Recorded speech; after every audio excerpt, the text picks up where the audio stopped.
विशेष संवर्ग शिक्षक भाग 1 यांचे पसंतीक्रम भरणे सुरू असून या संवर्ग 1 मधील बऱ्याच शिक्षक बांधवांना रिक्त जागा न दिसल्यामुळे अडचणी निर्माण झाल्या आहेत आणि ते बदली पात्र असून त्यांचे संवर्ग 4 च्या यादीत देखील नाव आहे।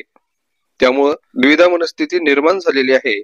बघा, त्या बाबतीमध्ये 18 जून 2024 चा जो काही GR आहे त्या GR मधील स्पष्ट आदेश आहेत। तर त्यामधील मुद्दा क्रमांक 4.2.6 या संवर्गातील शिक्षकांचे बदल्यासाठी प्राधान्यक्रमानुसार यादी तयार करण्यात येईल। या यादीच्या आधारे बदली करताना शिक्षकांचा पसंतीक्रम विचारात घेऊन ज्या शाळांमध्ये बदलीस पात्र शिक्षक उपलब्ध असतील त्या शाळेत प्राधान्यानुसार शिक्षकांची बदली करण्यात येईल।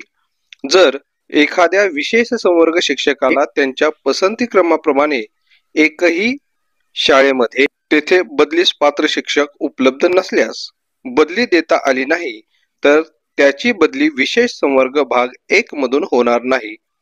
तथापि त्याने विशेष संवर्ग 1 अंतर्गत विनंती बदलीसाठी होकार दर्शविला असल्यास व दिलेले पर्याय उपलब्ध न झाल्यास तसेच असा शिक्षक पुढील बदली संवर्गामध्ये पात्र होत असल्यास संबंधित टप्प्यावर अशा शिक्षक बदली प्रक्रियेमध्ये सहभागी राहणार आहे। म्हणजेच बघा मित्रांनो, या ठिकाणी जर विशेष संवर्ग भाग 1 मधून जर शिक्षकांची बदली झालेली नाही आणि त्यांनी जर बदली हवी आहे हा पर्याय जर दिलेला असेल तर संवर्ग 1 मधून बदली होत नसेल तर तो पुढील टप्प्यामधून बदली प्रक्रियेमध्ये सहभागी